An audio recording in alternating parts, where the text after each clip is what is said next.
안녕하세요. 지방에서 목욕탕을 운영하고 있는 30대 여성입니다. 목욕탕에 일을 하는 건 상상하는 것보다 몸쓸 일이 많은 것 같아요. 그래서 목욕탕을 운영한다고 하면 주변에서는 여자가 목욕탕 운영을 어떻게 하냐며 걱정을 하기도 하네요. 하지만 저는 지금 하고 있는 일에 만족을 한답니다. 깨끗하게 청소된 목욕탕에서 몸을 담그고 피로를 푸는 손님들의 모습을 보면 저까지 기분이 좋아지거든요. 그래서 코로나가 찾아온 요 몇 년간은 참 힘들었네요. 집에만 박혀 있으니 우울증이 돋는 것 같기도 했고요. 떠올려보면 남들의 직업을 하찮게 생각하는 사람들은 대부분 자기가 못나서 그런 것 같아요. 목욕탕을 운영한다는 말에 피식 비웃음을 짓던 시어머니 또한 참 몰상식하고 별 볼 일 없는 사람이었거든요. 서울에 있는 대학교를 졸업한 후 제 인생에는 참 많은 고비가 있었어요. 3학년 시절만 하더라도 이름만 들으면 다 아는 대학교에 다니니 취업은 문제없이 해낼 수 있을 거라 생각했는데요.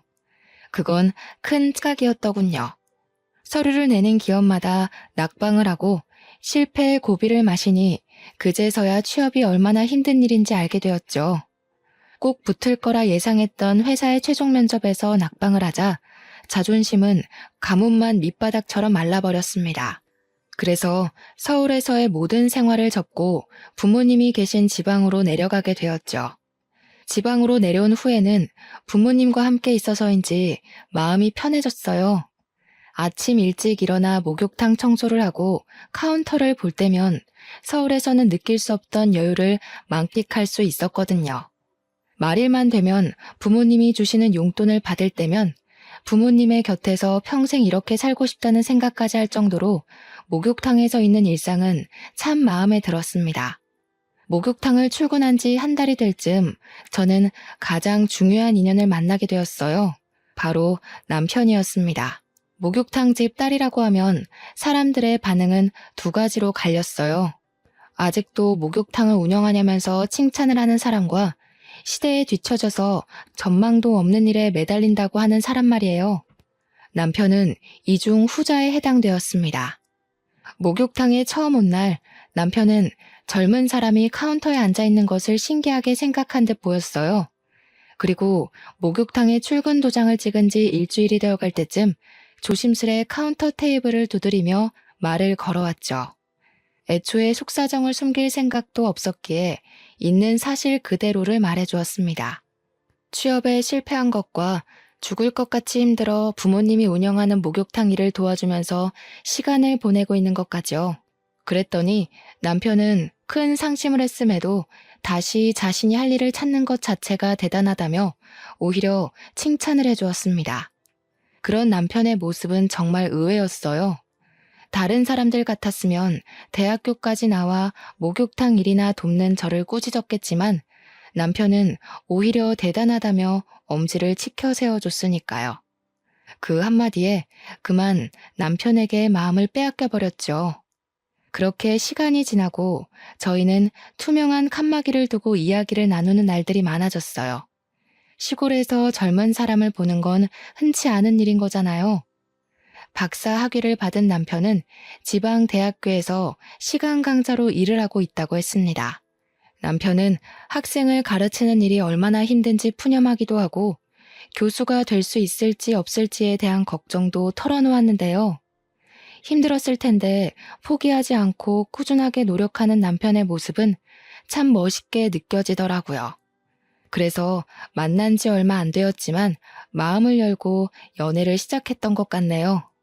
모아놓은 결혼 자금은커녕 변변한 취업 자리도 없는 제가 결혼을 할 수 있었던 건 오로지 남편의 노력 덕분이었어요.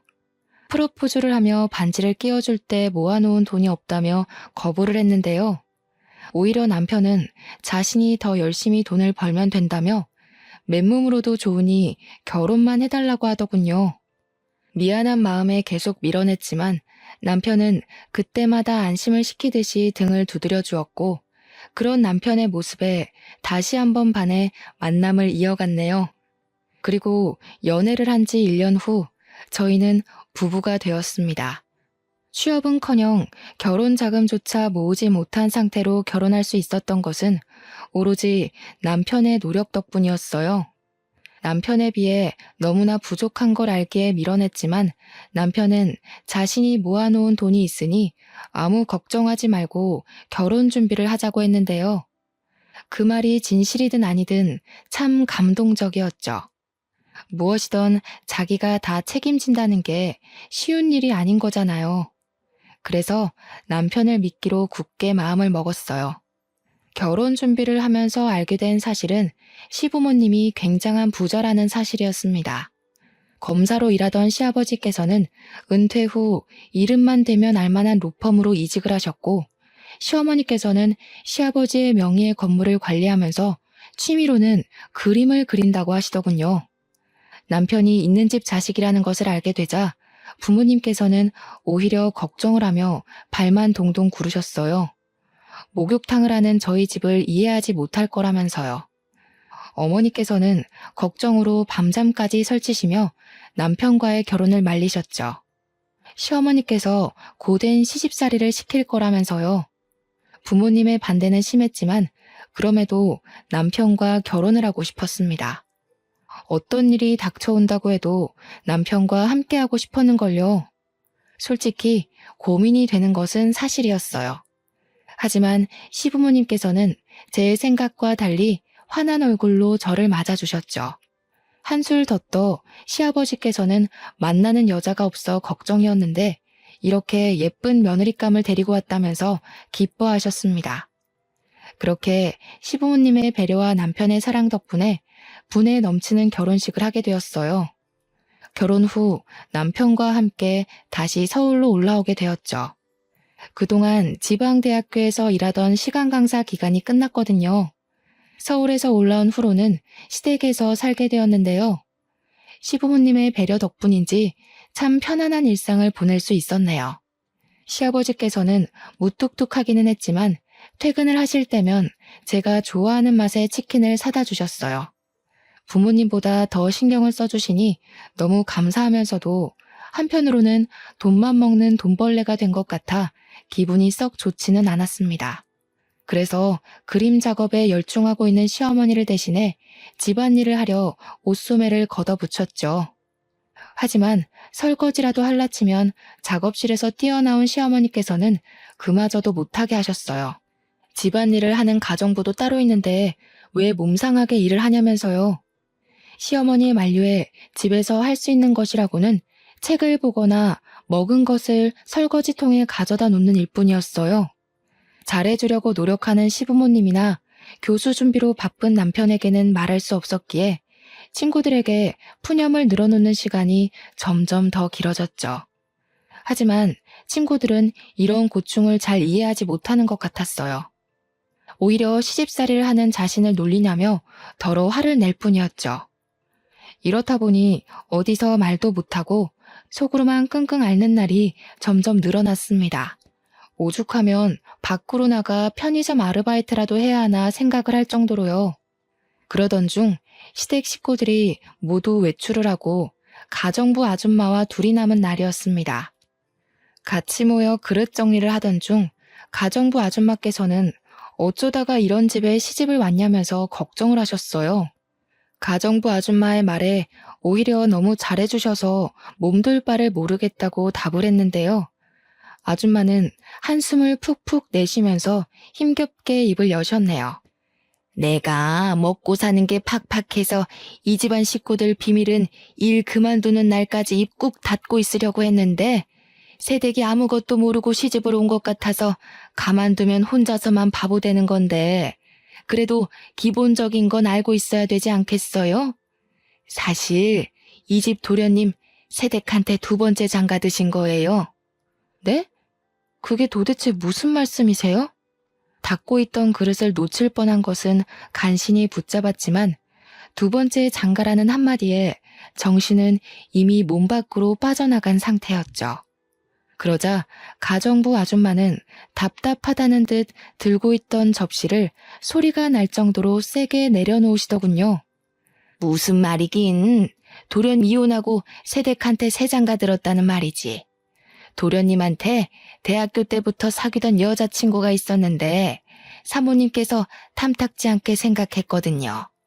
그럴 만도 한 게 여자 집이 재벌 뺨칠 만큼 부자인데다가 외동딸이어서 그 집 부모가 참 극성이었거든. 그런 집에 장가가면 자기 아들 고생할 게 뻔하다면서 헤어지라고 얼마나 난리를 피웠는데요. 그래서 그때 결혼 안 시켜주면 공부고 뭐고 다 포기하고 백수로 살 거라면서 엄청 반항을 했었지 아마. 자식 이기는 부모 없다고 결국 혼인신고 안 하고 사는 조건으로 사모님이 결혼 허락해 준 거 아니에요. 그렇게 1년 살다가 집에서 놀고 먹을 거면 애부터 가지라고 난리를 피우는 통에 병원에 가서 검사를 받았는데 글쎄 여자가 불임이었지 뭐예요. 불임 이야기 듣자마자 사모님은 이혼하라고 난리를 피우던지 양잿물까지 퍼마실 기세였다니까. 그래서 둘이 어쩔 수 없이 갈라지게 된 거예요. 그리고 한동안 사모님이 가지고 들어오는 선짜리라면 죄다 마다를 하다가 새댁 만나서 다시 결혼한 거예요. 하늘이 핑핑 도는 것 같았어요. 언제나 저밖에 모르던 남편이 또 다른 여자의 남편이었다니 믿을 수가 없었죠. 창백해진 안색이 걱정이었는지 가정부 아주마께서는 소파까지 부축을 해주셨고요. 내가 괜히 오지랖만 부려서 새댁 힘들게만 했나 보네. 미안해요. 나는 그냥 혼자서만 모르는 것 같아서 알려주려고 그런 건데. 혹시 오해할까봐 말하는 거지만 나는 새댁 이혼하길 바라지 않아요. 새댁 집도 그렇게 넉넉한 형편은 아니라면서요. 그 형편에 이만한 집에 시집 오기 쉽지 않잖아. 그냥 내가 한 말은 흘려버리고 사모님 비위 좀 맞추다가 빨리 분가해버려요. 사모님 성정이 유난스럽기는 해도 두 번째로 들어온 며느리인데 그래도 잘해주려고 할 거잖아요. 헛웃음이 나왔습니다. 분에 넘치는 좋은 집안에 시집을 와서 호강을 한다고 생각했었는데 모두가 저를 속인 사기꾼이었던 거잖아요. 시댁 식구들 모두에 대한 실망감이 컸지만 그 중에서도 가장 실망이 큰 사람은 바로 남편이었어요. 혼인신고만 하지 않고 다른 여자랑 산 주제에 이제까지 사귀어본 여자는 제가 처음이라며 뻔뻔하게 거짓말을 하던 남편의 얼굴을 볼 때마다 치가 떨렸거든요. 그때부터였어요. 시댁 식구들이 잘해주려고 하는 모든 노력이 가식적인 행동으로 보이기 시작한 것이 말이에요. 시어머니께서는 여전히 딸이 생겨 좋다며 백화점에 가 비싼 옷과 가방을 사주셨지만 하나도 마음에 들지 않았어요. 전처럼 환하게 웃으면서 시어머니와의 시간을 즐길 수도 없게 되었고요. 속을 모르는 시어머니께서는 안색이 안 좋아 보인다면서 보양식을 파는 집으로 손을 끌고 가셨죠. 시어머니께서는 손수 닭다리를 찢어 앞접시에 놔주셨습니다. 닭다리 살을 발라 입에 넣자 시어머니는 여태까지 상상조차 할 수 없었던 질문을 하셨죠. 예, 너는 지금까지 만난 남자가 몇 명이나 되니? 네? 만난 남자라니요? 모른 척 하기는 우리 애 제외하고 사귀었던 남자가 몇 명이었냐 이 말이지. 솔직히 말해도 괜찮아. 옛날이야 부모들 때문에 남자 만나서 연애할 새도 없이 결혼을 했다고 하지만 요즘이 어디 조선시대도 아니고 어디 결혼 전에 남자 몇 번 만난 게 흠이니? 나 그렇게 앞뒤 분간 없이 고지식하게 꽉 막힌 시어머니 아니다. 그동안 생활비 벌고 취업 준비하느라 남자 만날 새가 없었어요. 그러니? 역시 그럴 줄 알았다니까. 대답이 마음에 들었는지 시어머니께서는 활짝 웃으시면서 박수까지 쳤어요. 확실히 오히려 집안 형편이 못 살아야 남자 경험이 없다니까? 부잣집 여자들은 그저 흥청망청 돈 쓰면서 옆에 남자 끼고 놀기 바쁜데 우리 새아가는 그동안 허튼 짓 안 하고 착실하게 살았구나. 노력만 하면 이번 연도 안에 금방 임신이 되고도 남겠어. 아직 저희 부부조차 생각하지 않았던 2세 계획을 시어머니께서 생각하시다니 조금 껄끄럽긴 했지만 사실대로 말할 수는 없었네요. 벌써 손자, 손녀의 얼굴을 그리는 시어머니의 행복을 깨고 싶지는 않았으니까요. 그래서 그냥 앞접시에 놓인 닭다리살만 열심히 발라먹었어요. 2달 정도의 시간이 흐른 후 시어머니는 상상보다 더 극성맞은 사람이라는 것을 알게 되었습니다. 해가 뜨기도 전에 나간 시어머니께서는 1시가 다 돼서야 집으로 들어오셨는데요. 현관문을 여실 때부터 이미 화가 잔뜩 나셨는지 씩씩거리면서 옷소매까지 걷어붙이셨어요. 얼른 찬물을 떠서 가져다 드리자 시어머니께서는 다짜고짜 저에게 손찌검 하셨어요. 시어머니에게 맞은 뺨은 아프지도 않았어요. 오히려 당황스러운 것이 클 뿐이었는걸요. 가정부 아줌마도 있는 대낮에 그것도 갑자기 뺨을 맞으니 눈물조차 나오지 않더군요. 돌아간 고개를 간신히 돌리자 시어머니께서는 다시 한번 뺨을 때리셨죠. 10손가락도 모자라서 10발가락까지 합칠 정도로 남자들이랑 놀아난 주제에 감히 시애미한테 거짓말을 해? 집이 못 살아도 그 몸뚱이 하나 깨끗할 거라고 믿고 데리고 왔더니 남들이 쓰고 버린 행주를 며느리라고 들였어. 귀한 우리 아들한테 어쩜 이런 쓰지도 못할 행주 쪼가리가 달라붙었는지. 갑자기 왜 이러는 거예요? 이유라도 알고 맞아야 억울하지라도 않죠. 시어머니께서는 억울하지도 말라며 바닥으로 종이 한 장을 툭 던지셨어요. 종이에는 저의 생년월일이 적혀 있었죠. 지난밤 저에게 태어난 시간을 물어본 것이 의아했었는데 시어머니께서는 몰래 무당집에 가서 점을 보고 오신 거였습니다. 당사자인 저도 모르게 말이에요. 사주가 어떻게 나왔던 사람이 제일 중요한 법이잖아요. 그런데 시어머니께서는 오직 무당의 말만 맹신하는 것 같았어요. 억울함을 하소연했지만 그럴 때마다 시어머니께서는 듣기도 싫다며 귀를 막아버리셨죠. 이럴 줄 알았으면 결혼시키기 전에 미리 점집에라도 다녀오는 거였는데 내가 너무 급했어. 이 화상을 앞으로 어떻게 데리고 살아? 아이고, 우리 아들 인생을 어쩌면 좋으나. 그렇게 당하고도 내가 정신을 못 차리고 너무 서둘러 버렸어. 그래, 아무리 구멍난 행주라도 이미 우리 집에 왔으니 어찌됐던 기회는 주마. 올해 안에 아들을 낳아. 그러면 없던 일로 하고 예전처럼 착한 시어머니 노릇하면서 살아주마. 대신 애를 못 낳으면 당장 짐 싸서 친정 목욕탕 청소할 준비나 하고. 한 번만 제 말을 믿어달라고 했지만 시어머니는 이미 제가 여러 남자를 만나 방탕하게 놀았다고 생각하는 모양이었어요. 그래서 변명을 하려고 했지만 소용이 없었죠.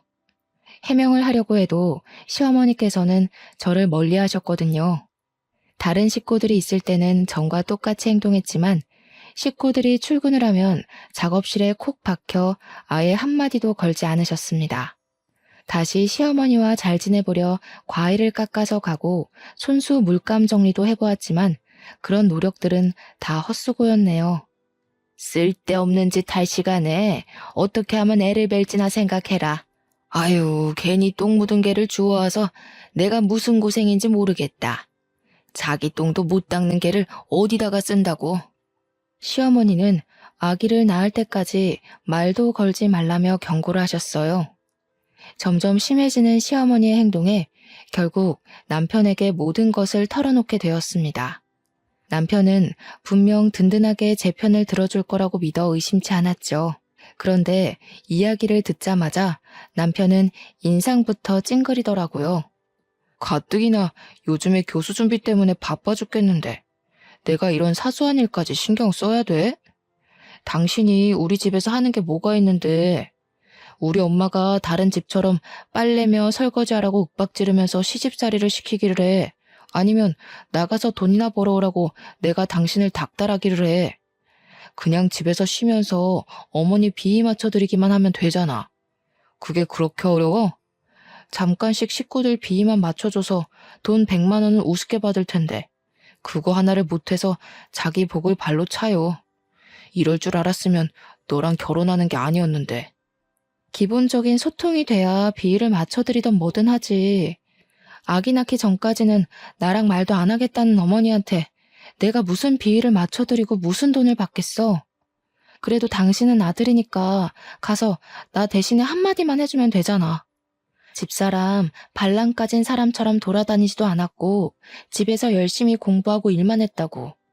당신 바깥일 때문에 피곤한 건 알지만 그래도 어머니한테 한마디 정도는 해줄 수 있는 거잖아.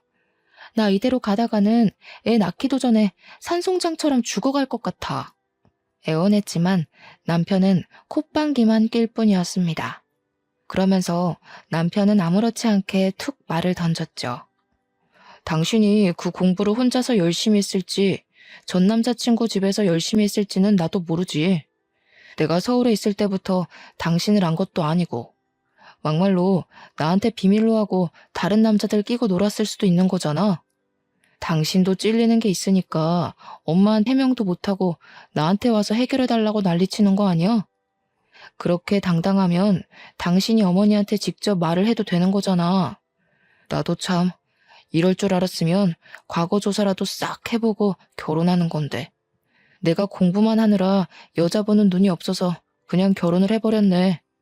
어차피 끝난 인생, 다음 생에는 나무처럼 뻣뻣하고 애교도 없어서 부모님이랑 트러블만 일으키는 여자가 아니라 이쁘고 돈도 잘 버는 여자 만나서 백년해로 해야지. 기가 막히더군요. 같이 지낸 시간이 얼마인데 자기가 보지 못했다는 이유로 과거를 의심하고 다른 여자를 운운하다뇨. 금방이라도 실실거리며 다른 여자 이야기를 늘어놓는 남편에게 전부인에 대한 이야기를 하고 싶었어요. 하지만 목이 메어 쏘아붙이기는커녕 입도 뻥긋하지 못했죠. 그 모습을 보고 남편은 저를 꾸짖었네요. 여우같이 살살 애교 피우면 그냥 넘어갈 문제를 밥 기다리는 곰마냥 버젓이 앉아서 버티고 있으니까 엄마가 더 화내는 거 아니야. 산에 있는 나무를 뽑아와서 산다고 해도 당신만큼 뻣뻣하지는 않을 거야. 무슨 여자가 애교가 없어? 결혼 전 다정하던 모습은 먼지 한 톨만큼도 찾아볼 수 없는 남편을 보며 친구들이 해줬던 말이 기억났어요. 남편은 결혼하자마자 바로 남의 편이 돼서 남편이라는 말이요. 제일 믿었던 남편마저 남의 편이라는 것을 알고 나니 실망감과 우울감이 동시에 덮쳐왔죠. 시댁 가족들은 여전히 이전과 똑같이 행동했지만 전처럼 기뻐하거나 같이 어울릴 수가 없었어요. 더 이상 시댁에 있는 것이 편하지도 즐겁지도 않았으니까요. 아무도 없는 곳에서 교모하게 괴롭히는 기술을 답답하게 만들었고 말끝마다 잘못을 운운하는 남편은 머리를 지끈거리게 만들었습니다. 더 괴로운 것은 시어머니의 아이 타령이었어요. 시어머니께서는 아들은 언제 가질 거냐면서 1시간에 한 번씩 닥달을 하셨죠. 시간이나 장소를 가리지 않고 말이에요. 화장실에 문을 잠그고 샤워를 하고 있을 때면 시어머니께서는 불쑥 열쇠로 화장실 문을 열고 들어와 애도 안 가져놓고서는 속편하게 샤워나 하고 있다며 꼬투리를 잡았는데요. 정작 잦은 출장과 야근으로 집에도 들어오지 않는 남편을 내버려 두고 엉뚱한 곳만 피가 날아 긁는 시어머니가 너무 미웠어요. 임신하는 것이 혼자 노력해서 되는 일이었다면 혼자서 어떻게든 해보겠지만 임신이라는 것이 손뼉을 마주쳐야 하는 거잖아요. 처음에는 남편의 교수 준비로 인해 시간이 없다고 해명을 했지만 그럴 때마다 귀를 닫고 잊지도 않은 과거를 운운하며 모든 책임을 떠넘기는 시어머니의 모습에 해명하는 것 또한 포기하고 말았네요. 목이 터져라 말을 해줘도 시어머니께서는 귀가 들리지 않는 사람처럼 그저 자기 할 말만 하기 바쁠 게 뻔했으니까요. 시어머니를 걸고 넘어지면 분명 남편이 화를 낼 것이 뻔했지만 그래도 이번만큼은 그냥 있을 수가 없었습니다. 개인 생활까지 침해하면서까지 애를 낳으라고 닥달하는 시어머니를 무슨 수로 혼자 막을 수 있겠어요.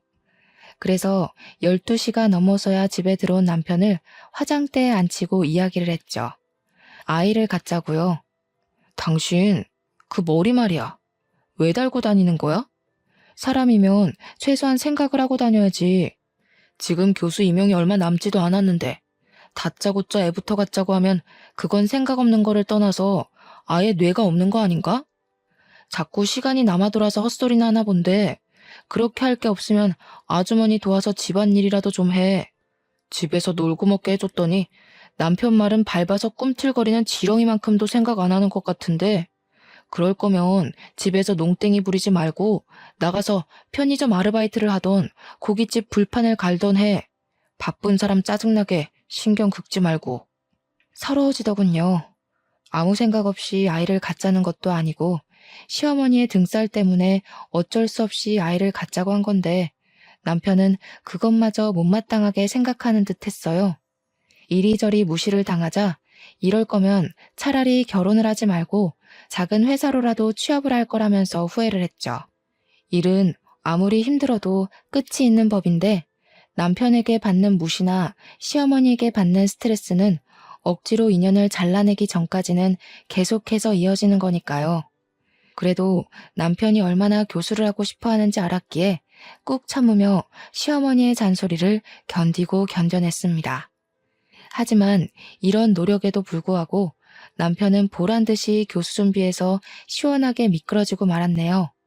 교수 자리에서 완전히 떨어진 후 남편은 엄청난 상심을 한 것 같았어요. 서재에만 틀어박혀 얼굴조차 비치지 않았거든요. 어쩌다가 서재 문이라도 열려치면 남편은 불같이 화를 내면서 읽고 있던 책을 던지기까지 했습니다. 그러면서 교수 자리에서 떨어진 모든 이유가 아이를 갖자고 설쳤기 때문이라면서 길길이 날뛰었죠.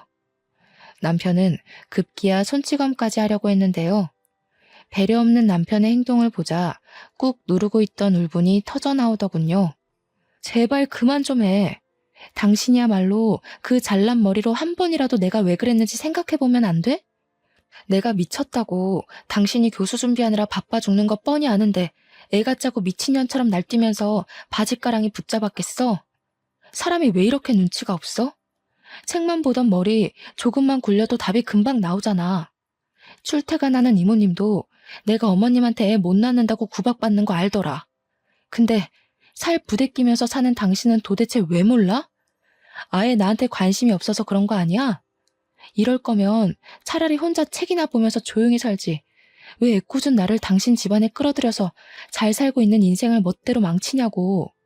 울고 불며 말을 하자 남편은 그제서야 이상한 낌새를 눈치챈 듯 싶었습니다. 가만히 우는 모습을 보고 있던 남편은 서재문을 열어 제끼고 시어머니를 불러와 물어보았죠. 남편이 물어보자 잠시 세모눈을 뜨던 시어머니께서는 금방 눈가에서 즙을 짜내면서 훌쩍거리셨어요. 아이고, 나이가 들면 죽어야지. 새아가한테 그렇게 너 안 바쁠 때 눈치껏 말하라고 했더니 기어코 일을 저질렀구나. 이래서 집안에는 여우 같은 여자가 들어와야 한다는 건데 이 애미도 괜히 너한테 애가지라고 닥달을 했겠니? 네 아빠가 얼마나 핏줄 타령하는지 잘 알잖니? 손주가 없으면 네 앞으로 점 찍어놓은 건물 사회 환원해버리겠다고 하는데 어쩔 수 있니? 아휴, 아무리 돈이 급했어도 우리 아들 속사정 봐가면서 밀어붙였어야 되는데 그저 애미가 죄인이다 죄인이야. 그런 일이 있었으면 나한테 진작 얘기해줬어야지. 나는 엄마가 그런 줄도 모르고 괜히 화만 냈잖아. 앞으로는 내가 잘할 테니까 너무 울지 마. 서로를 끔찍이도 생각하는 두 모자를 보자 금방까지만 해도 눈가에 매달려 있던 눈물까지 쏙 들어가는 걸 알 수 있었습니다. 정작 상처받은 장본인은 바로 앞에 있는데 남편과 시어머니는 자신들이 상처를 받은 것 마냥 서로를 보듬어주고 있었어요. 정말 어이가 없었죠. 저는 그저 아이를 담을 그릇 정도로만 생각하는 남편과 시어머니가 소름 끼쳤고요. 그 후 시어머니와 남편은 유난을 떨면서 아이를 가지라고 난리를 피웠어요. 시어머니께서는 아들을 낳는 비법이라며 매일 아침마다 굵은 소금으로 머리를 감으라고 닥달했고 남편은 함부로 음식을 먹으면 안 된다면서 가정부 아줌마를 들들 볶았죠. 그 결과 저는 매번 비린맛이 그대로 날 정도의 싱거운 나물 요리만 먹어야 했고요. 매번 굵은 소금으로 머리를 감아 상처가 난 두피 여기저기에서는 피가 나고 제대로 먹지 못한 몸은 점점 말라가기만 했는데요. 그보다 더 힘든 것은 일상이 된 간섭에 정신이 점점 더 피폐해지는 것이었죠. 그래서 더욱더 아이를 원하지 않게 되었어요. 아이를 가진다면 간신히 기르고 있던 손톱만큼의 제 자신이 깎여 나갈 것 같았거든요. 하지만 신은 참 너무한 것 같았습니다. 기어코 간신히 붙잡고 있던 것마저 깎아내며 뱃속의 아이를 점지해 주셨거든요. 임신을 한 후 가장 기뻐한 것은 시아버지였어요. 시아버지께서는 아직 코딱지만큼도 안 되는 아이의 초음파 사진을 보면서 무슨 일이 있어도 꼭 변호사나 의사처럼 큰일을 하는 사람으로 키울 거라면서 호언장담을 하셨죠. 그러면서 대뜸 성별부터 물어보시더군요. 아직 알 수 없다고 말을 하자 시아버지께서는 하늘이 두 쪽 나도 아들일 거라면서 호언장담을 하셨습니다. 그래서 딸일 수도 있다고 말씀을 드렸어요. 그러자 시아버지께서는 절대 딸일 리가 없다며 불같이 화를 내셨고요. 아들, 딸을 차별하는 시아버지의 모습에 큰 충격을 받았죠. 그나마 시댁에서 정상이라고 생각했던 시아버지마저 정상이 아닌 거잖아요. 임신 소식을 알린 후부터 시댁 식구들은 오직 제 배만 쳐다보았습니다. 시댁 식구들은 조금이라도 움직일라 치면 아이에게 가만히 앉아 있으라면서 호들갑을 떨었어요. 그러면서 태아에게 좋은 5만 가지의 음식은 모두 먹기를 강요하셨죠. 그 중에서도 제일 먹기 힘들었던 것은 장어즙이었어요.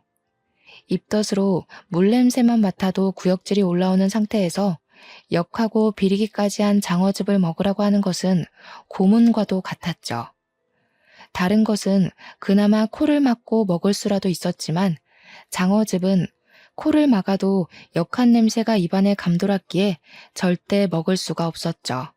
그래서 어느 순간부터 시댁 식구들의 눈을 피해 화장실이며 싱크대에 장어즙을 버리는 것은 일상이 되어버렸습니다. 하지만 그마저도 오래가지는 못했네요. 싱크대에 장어즙을 버린 것을 시어머니에게 들켜버렸거든요. 절대로 못 먹겠다고 선포를 하자 시어머니는 다 아이를 위한 것이니 참고 먹으라면서 억지로 입안에 장어즙을 들이부었는데요. 이상하게 장어즙을 먹은 후부터는 온몸에 두드러기가 올라왔고 기도는 숨을 쉬지도 못할 정도로 부풀어 오르더군요. 그래서 바로 남편에게 말을 한 것이고요. 원래 몸에 좋은 보약은 먹을 때나 먹고 나서 고통스러운 법이야. 너는 엄마가 되어가지고 자식 위해서 그 정도도 못 참는 게 말이 되니? 다른 엄마들은 몸이 아파도 뱃속에 애 잘못될까봐 아픈 것도 꾸역꾸역 잘 참는다는데 골몸도 아니면서 너는 어떻게 다짜고짜 병원부터 가자는 말을 할 수가 있니? 나는 너같이 모성이 없는 애 뱃속에 있는 우리 손자가 너무 불쌍하다. 그렇게 아프면 방에 들어가서 잠이라도 자던가. 병원에 데려가 달라는 한마디만 했을 뿐인데 시어머니께서는 10마디도 넘는 꾸중을 늘어놓으셨어요. 참 마음이 씁쓸했습니다. 엄마라는 이유로 몸이 아픈 것도 말하지 않고 꾹꾹 참아야 하다니 너무 불공평하잖아요. 정작 애아빠 남편은 임신 전이나 임신 후나 똑같이 병원에 가고 똑같이 먹고 자는걸요. 시어머니는 계속 방에 들어가서 자라고 했지만 그럴 수 없었어요. 기도가 막혀서 숨을 쉴 수가 없었거든요. 그 자리에 쓰러지자 그제야 상황 파악이 된 시댁 식구들은 119를 불렀습니다. 저는 숨이 꼴딱꼴딱 넘어가기 직전 병원으로 갈 수 있었고요. 의사는 알레르기 반응이 심하게 와 조금만 늦었어도 목숨이 위험할 뻔했다고 말을 했어요. 그러자 시아버지와 시어머니는 당연하게도 뱃속 아기의 상태를 먼저 물으셨죠. 물론 뱃속의 아이는 아무런 지장이 없었지만 그래도 너무 서러웠네요. 아무리 며느리가 남의 집 식구라고 해도 목숨이 간당간당한 상황에서도 뱃속 손주 걱정만 하다뇨.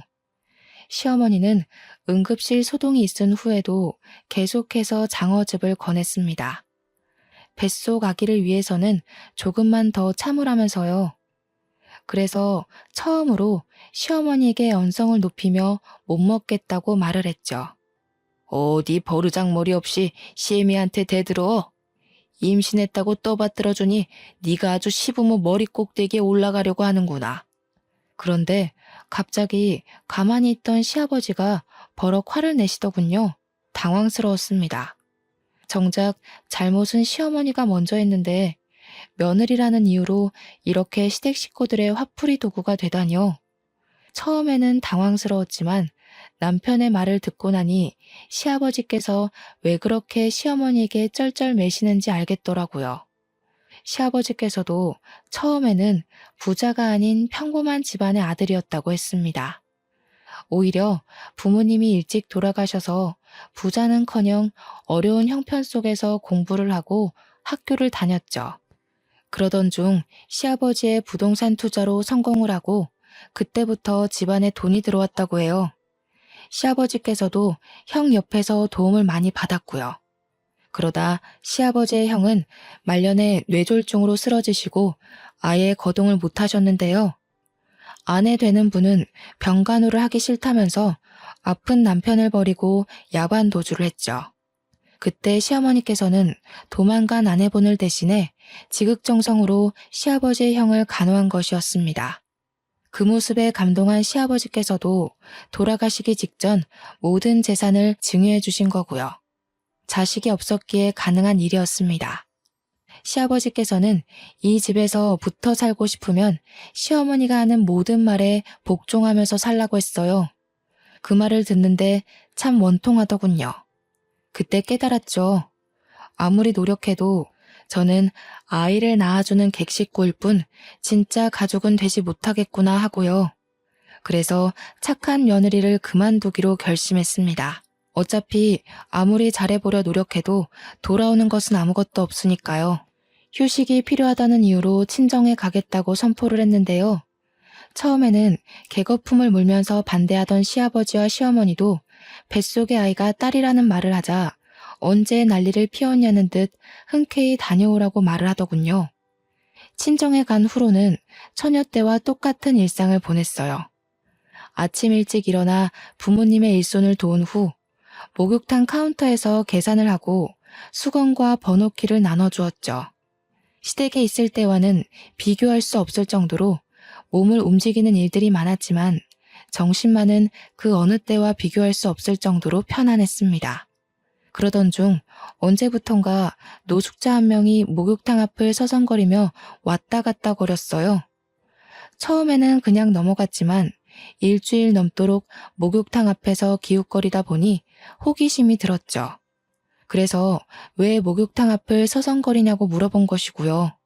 목욕을 하고는 싶지만 3,000원밖에 없어서 목욕탕 앞을 서성거리기만 한다고 대답을 했습니다. 모든 노숙자에게 다 그런 것은 아니었지만 유난히도 그 사람은 딱한 생각이 들더군요. 그래서 부모님에게 사정을 말하고 목욕을 할 수 있도록 도와주었죠. 샤워를 하고 나오니 노숙자의 얼굴은 부잣집 사모님처럼 기품이 넘쳤어요. 밖에서 떠들이 생활을 한 이유를 물어보자 노숙자의 눈가는 이미 촉촉해져 있었네요. 나도 처음부터 노숙자처럼 떠돌이 생활을 한 건 아니에요. 나도 결혼해서 평범하게 살고 있었어요. 근데 어느 날 남편이 미국 여행을 보내줘서 갔다 와 보니 이미 가족들은 이사를 간 직후더라고요. 너무 당황스러워서 연락을 해보려고 했는데 이미 연락처는 다 바꾼 상태였죠. 친정 식구들이 있었으면 수소문해서라도 남편을 찾아내서 위자료라도 받아냈을 텐데 친정 식구들도 없고 친구들도 없어서 지금까지 그냥 도망간 남편 원망만 하면서 이러고 살고 있네요. 노숙자의 사정은 참 딱했습니다. 부모님도 저랑 같은 생각이었고요. 그래서 노숙자에게 목욕탕 끝쪽에 있는 쪽방에서 지낼 수 있게 한 후 목욕탕 일손을 도와주는 대가로 월급을 드렸죠. 노숙자는 오갈 데 없는 자신을 먹여주고 재워주는 것만으로도 감사한데 이렇게 월급까지 주니 감사해서 몸둘 바를 모르겠다고 했어요. 노숙자는 저희 식구들을 은인이라고 생각했지만 그렇지만도 않았어요. 노숙자는 손도 야무지고 일머리도 좋아서 오히려 저희가 노숙자의 덕을 더 많이 보았거든요. 그렇게 막달까지 노숙자의 도움 덕분에 친정에서 편하게 지냈네요. 그러던 중 출산일이 다가오자 시어머니는 귀신같이 전화를 걸어서 빨리 서울로 올라오라고 닥달을 했습니다. 친정에 더 있고 싶은 마음이 굴뚝 같았지만 제대로 된 산부인과도 없는 곳에서 아이를 낳을 수는 없었기에 서울로 올라갈 수밖에 없었어요. 다음 날 버스표를 예매하려고 하는데 웬일로 남편이 목욕탕 앞에 와 있더군요. 하지만 기뻐할 새도 없이 남편은 또 혀를 함부로 놀렸죠. 남편은 돈 버느라고 밖에 나가서 개고생을 하는데 임신한 당신은 친정으로 홀랑 가서 양껏 먹고 늘어지게 자고 아주 편했겠어? 얼굴에 살 올라온 것 봐. 세상 여자들이 전부 임신했다고 당신처럼 퍼져서 뒤룩뒤룩 살찌는 건 아닐 텐데. 나랑 같이 맞벌이 할 거 아니면 당신도 애 키우면서 틈틈이 운동도 하고 집안일도 좀 하고 그래. 그동안 나는 우리 식구들 때문에 잘 먹고 잘 놀았잖아. 이제는 정신 차리고 일할 때도 됐지. 당신 애 낳고 나면 가정부도 그만 나오라고 할 거니까 그런 줄 알고 미리 집에 가서 집안일 어떻게 할지 가정부 아줌마한테 보고 배워. 너무 어이가 없어서 웃음이 나올 정도였습니다. 그동안 시댁 식구들 때문에 힘들어 우울증까지 온 사람한테 편하게 지냈다뇨. 예전에는 어차피 이해하지도 못하는 남편에게 말해봤자 입만 아프다고 생각했었지만 그럴수록 힘들어지는 건 저뿐이라는 걸 알았어요. 그래서 지금까지 시댁에서 지내면서 불편하고 힘들었던 것들을 다 쏟아내었죠. 그 머리로 도대체 어떻게 공부를 했나 몰라. 내가 시댁에서 지내면서 얼마나 초췌해져 가는지 제일 가까이 본 사람 입에서 그동안 편하게 지냈다는 이야기가 나와. 임신 전에는 사이비 종교에 미쳐서 만나지도 않은 남자 만났다고 추궁하면서 사람 피 마를 정도로 괴롭혀놓고 임신하고 난 후에는 알레르기 때문에 먹지도 못하는 장어즙을 뱃속에 있는 애 생각해서 퍼마시라고 강요하는 시모가 눈 떠서 감을 때까지 괴롭히는데 당신 같으면 편하게 지낼 수 있겠어? 매번 낙방하는 교수 자리에 목매지 말고 집안 돌아가는 꼴이나 살펴. 최소한 남편이면 아무리 자기 부모가 중요해도 귓구멍이라도 열고 아내 말 정도는 들어줬어야지. 당신만 내 편이었어도 나 이 정도로 막 나가지는 않았을 거야. 나한테 한 가지 아쉬운 게 있다면 그건 당신도 똑같이 귓구멍 막힌 사람들이랑 살 기회가 없다는 거야. 참나. 목욕탕에서 물이나 퍼나를 뻔한 인생 부잣집 사모님으로 만들어줬더니 별소리를 다 하네. 그래, 우리 엄마 때문에 당신이 스트레스 받아 하고 고생한다고 치자. 근데 아무것도 없는 당신이랑 결혼해줬으면 이 정도는 당연히 받아들여야 되는 거 아니야? 막말로 장인어른이랑 장모님이 잘 살아서 우리 집이랑 급이 맞는 것도 아니고 그렇다고 당신 능력이 뛰어난 것도 아니잖아. 남편 덕에 서울에 50평도 넘는 아파트에서 생활비 받아가면서 사는 거면 이 정도는 당연히 참아야지. 낮에는 사람 면전에 대고 아무렇지도 않게 흉보는 시어머니 막말 참고 밤만 되면 인상 찡그리고 들어와서 살에 걸린 것도 내 탓하는 남편 성질 받아내면서 3년 넘게 살았어.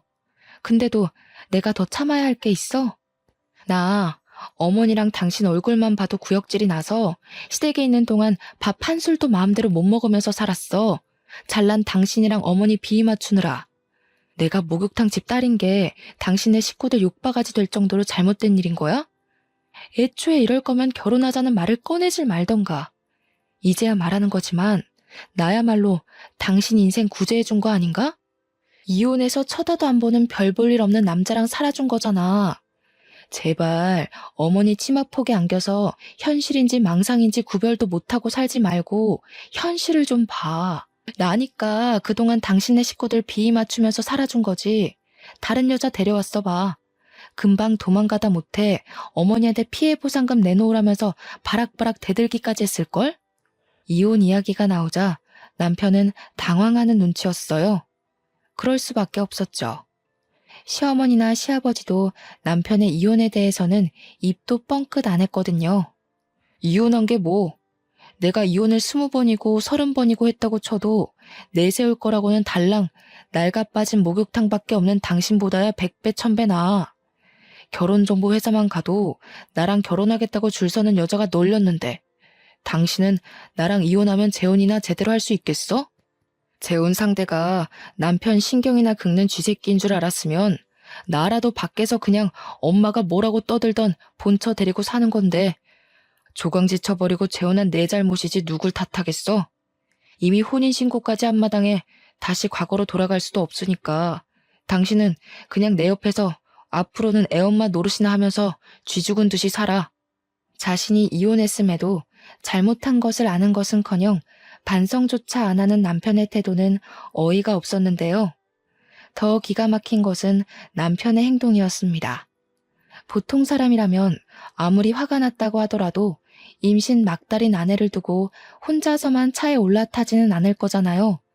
하지만 남편은 자신의 기분이 상해 도저히 데리고 못 가겠다면서 알아서 서울로 올라오라고 하더군요.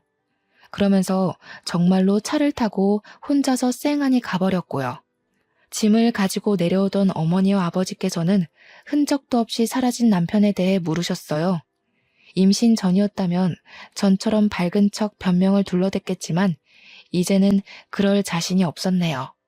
그래서 시댁에서 어떤 취급을 받았는지와 남편이 어떻게 대했는지도 하나도 빠짐없이 다 이야기를 했죠.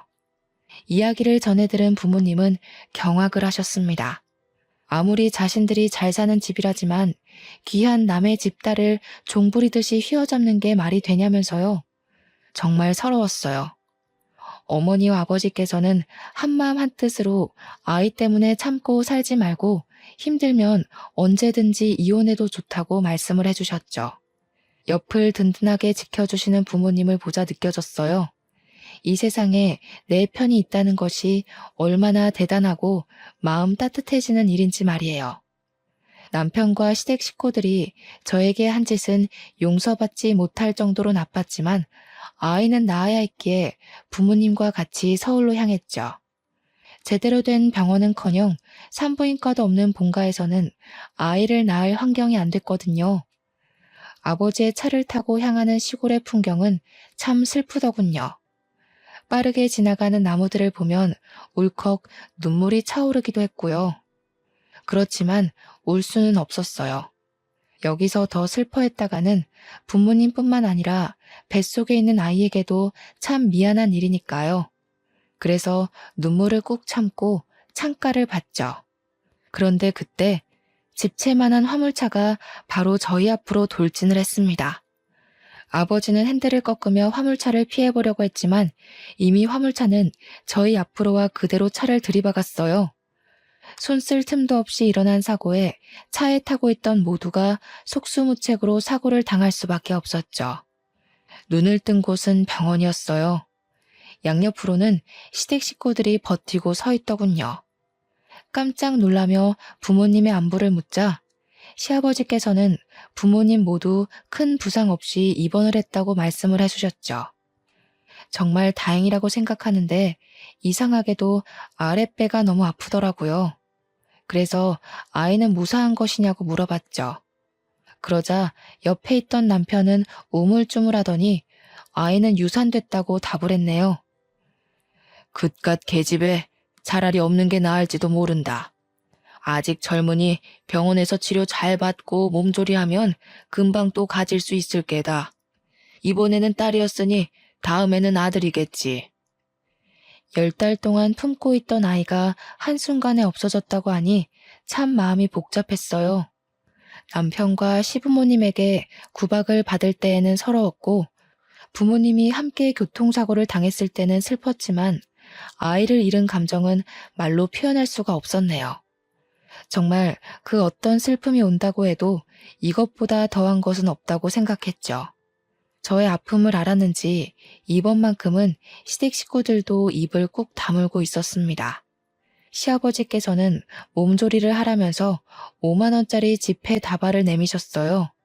남편은 미역국을 받아와 직접 떠먹여 주기까지 했죠. 시어머니께서도 안타까운 듯이 바라보셨는데요. 시아버지와 남편이 일 때문에 자리를 비우자 금세 본색을 드러내셨네요. 병실문이 닫히자 시어머니는 미역국을 그대로 들어 머리에 엎어버리셨습니다. 그리고는 마음을 도려내는 말도 서슴지 않고 내뱉으셨죠. 그 애가 얼마짜리인데 칠칠치 못하게 간수 하나 제대로 못해서 흘리고 다니는 거야. 딸이어도 처대라고 우겨서 강남의 아파트 한 채는 받아낼 수 있었을 텐데. 누가 목욕탕집 딸 아니랄까봐. 아주 아이까지 말끔하게 씻겨나가게 했구나. 이제 보니 우리 아들이 교수 자리에서 미끄러진 것도 다 니년 탓이었어. 너 솔직히 말해보거라. 핑계로 친정 내려간 것도 네 부모랑 같이 우리 아들 앞길에 비누칠해서 미끄러지게 하려고 그런 거지? 요즘에 우리 집에 왜 이렇게 안 좋은 일이 많이 생기나 했더니 다 니년 탓이었었어. 지금은 내가 두 눈 시퍼렇게 뜨고 있어서 망정이지. 나중에 내가 없으면 얼씨구나 좋다구나 하고 우리 집 재산이며 우리 집 명성이며 씻겨 내려갈 텐데. 너 같은 화상을 계속 우리 집 식구로 들 수는 없지. 긴 말 필요 없다. 이혼 절차 그런 거 다 필요 없이 그냥 짐만 싸서 나가. 어머니, 아들이 능력 없이 떨어진 걸 왜 제 탓을 하세요? 저 어머니가 목욕탕집 딸내미라는 거 걸고 넘어질 때마다 너무 어이가 없었어요. 저희 부모님이 도둑질하는 걸 가르치셔서 시댁 물건에 손을 댄 것도 아니고 시집 와서 한 거라고는 손바닥 뒤집듯 앞뒤 다른 어머니 비위 맞추면서 시집사 참은 게 다인데 그게 그렇게 못마땅하셨어요? 자꾸 이상한 이유로 걸고 넘어지시지 말고 그냥 없는 집 딸 주제에 귀한 외동아들 가로채 간 게 마음에 안 든다고 솔직하게 말씀하세요. 근데 어머니도 참 웃기세요. 임신하라고 난리칠 때는 언제고 이제 와서 이혼이라뇨? 강요 안 하셔도 잘난 어머니 아들이랑 이혼은 할 건데요. 그래도 제가 그동안 어머니한테 당했던 수모 때문에 빈손으로는 못 나가겠네요. 차내고 싶으시면 양손에 달걀이라도 쥐어주세요. 그동안 언감생신 꿈에도 못 꿀 집에서 먹여주고 입혀준 것만으로도 감사해야지. 이래서 쥐새끼한테 부스럭이라도 쥐어주지 말라고 하는 건데 내가 착해도 너무 착했지. 싹수가 노란 걸 진작 확인하고 쥐덫을 놨어야 하는 건데. 너 같은 거한테는 지금 들고 있는 돈 봉투도 과분한 건데. 왜 이러세요? 당장 내놔. 애도 흘린 주제에 뭘 잘했다고 돈까지 탐내? 너같이 돼버러진 것한테 나는 10원 한 장 못 준다. 시어머니는 급기야 시아버지가 주신 돈 봉투까지 빼앗으려 했습니다. 힘을 주며 뺏기지 않으려고 했지만 그럴수록 돈 봉투를 잡고 있는 시어머니의 손에는 힘이 잔뜩 들어갔어요. 기필코 돈 봉투를 빼앗으려고 하는 시어머니의 손톱은 그대로 손등을 파고들며 생채기를 냈고요. 어머니 논리대로라면 제가 유산한 것도 다 그이 때문이죠. 그이가 몇 마디 다퉜다고 성질 안 부리고 혼자 출발하는 일만 없었어도 제가 유산할 일도 저희 부모님이 다칠 일도 없었다고요. 이게 어디서 우리 아들을 걸고 넘어져? 남편의 이름이 나오자 시어머니는 손을 들어 올렸어요. 뺨을 내려치려는 게 분명했죠. 그 손 못 놔? 그때 노숙자가 호통치는 소리가 병실 안을 울렸습니다. 깜짝 놀란 시어머니는 노숙자를 보자 깜짝 놀라며 치켜 올린 손을 내렸죠. 노숙자가 가까워질수록 시어머니는 사색이 되어 바들바들 떨고 있었어요. 영문을 모르는 저는 가만히 있었고요. 그동안 한 번만 얼굴 보게 해달라고 그렇게 빌고 빌었는데 결국 내 소원이 통했나 보네. 이렇게 다시 만나게 된 걸 보면 말이야. 그래, 그동안 나 대신에 살았던 인생은 재미있었고. 형님이 여긴 어떻게... 남에게 고개 숙이는 것을 제일 싫어하던 시어머니는 바닥에 붙어있다시피 엎드려 노숙자에게 고개를 조아렸어요. 그런 시어머니를 내려보던 노숙자는 검은 봉지에 있던 죽을 꺼냈고요. 포장을 뜯은 노숙자는 김이 나는 죽을 그대로 시어머니의 머리 위에 부어버렸죠. 나는 누구랑 달리 인정이 넘쳐서 말이야. 마지막 가는 길인데 귀한 보양식 정도는 머리에 엎어줄 수도 있지. 앞으로는 길바닥에서 나 앉을지도 모르는데 충분히 영양 보충해야지. 형님 정말 왜 이러세요? 시어머니가 머리에 묻은 죽을 털어내자 노숙자는 곧장 시어머니의 뺨을 쳤는데요. 거기서 끝나지 않고 병실이 떠나가라 소리를 지르더군요. 이 몹쓸년! 노숙자가 시어머니를 거세게 몰아세우자 시모는 눈물을 뚝뚝 흘리며 무릎을 꿇었는데요. 시어머니가 노숙자를 부르는 모습이 참 가관이더군요. 형님이 머리 깎고 절에 들어가라면 들어가고 눈에 띄지 말라고 하면 집에 박혀서 쥐 죽은 듯이 살게요. 그러니까 이제 그만 화 푸시고 용서하세요. 지나간 과거 탓해봐야 뭐하겠어요. 다 용서하고 잘 사는 게 중요한 거잖아요. 노숙자는 자신의 인생을 내놓으라면서 시어머니의 멱살을 잡았어요. 그리고 그동안 시어머니가 꼭꼭 숨겨뒀던 진실이 밝혀졌네요. 노숙자는 시아버지가 그렇게 욕하던 형수였던 것이었죠. 시아버지는 형의 병수발을 들기 싫어하던 형수가 도망갔다고 알고 있었는데요. 사실은 그게 아니더군요. 형이 죽으면 모든 재산이 노숙자에 갈 것을 염려한 시어머니가 미국으로 여행을 보내준다며 거짓말을 한 후 노숙자를 내쫓고 자기가 그 자리를 차지했던 것이었어요. 노숙자는 당장 모든 사실을 시아버지에게 알릴 거라면서 시어머니의 핸드폰을 빼앗으려고 했어요. 시어머니는 차라리 자기를 죽이라면서 절대로 핸드폰을 빼앗기지 않으려고 했고요. 상황이 여의치 않아지자 노숙자는 당장 시아버지에게 전화하라고 말했습니다. 시어머니는 앞으로는 며느리 대접을 잘해줄 테니 절대 전화하지 말라며 어떻게 해서든 시아버지와 노숙자가 만나는 것을 방해하려고 했죠. 하지만 제가 시어머니의 말을 들을 이유는 없었어요. 그래서 바로 시아버지에게 전화를 걸었죠. 한 사람의 인생을 송두리째 빼앗은 시어머니를, 더더군다나 그동안 못된 짓만 일삼아온 시어머니를 감싸줄 이유는 없는 거니까요. 형수가 나타났다는 말에 시아버지는 모든 일을 뒤로하고 다시 병원으로 달려오셨습니다. 그리고 지금까지 모든 일을 전해 듣고서는 오열을 하셨네요. 형님이 죽을 때까지 형수님을 얼마나 보고 싶어하고 원망했는지 제일 잘 알던 사람이 어떻게 이런 끔찍한 짓을 저질러? 아무리 사람이 돈에 눈이 멀어도 그렇지 천륜도 저버린 당신이 사람이야? 당신이 이렇게 끔찍한 짓을 벌인 줄도 모르고 반평생 동안 형수 욕만 했으니 내가 너무 창피해서 지금 형수 얼굴을 볼 수가 없어. 그 후 시아버지는 그동안의 일을 속죄한다면서 노숙자에게 자신의 재산 중 절반을 뚝 잘라 넘겨주었어요. 남은 재산은 자신이 죽은 뒤 사회에 모두 환원한다고 하셨고요. 시아버지의 결정에 시어머니와 남편은 쌍수를 들며 반대를 했지만 시아버지의 뜻을 굽히지는 않으셨답니다. 시아버지께서는 가족의 인생을 빼앗은 죄인은 돈을 가질 자격이 없다면서 못을 박으셨거든요.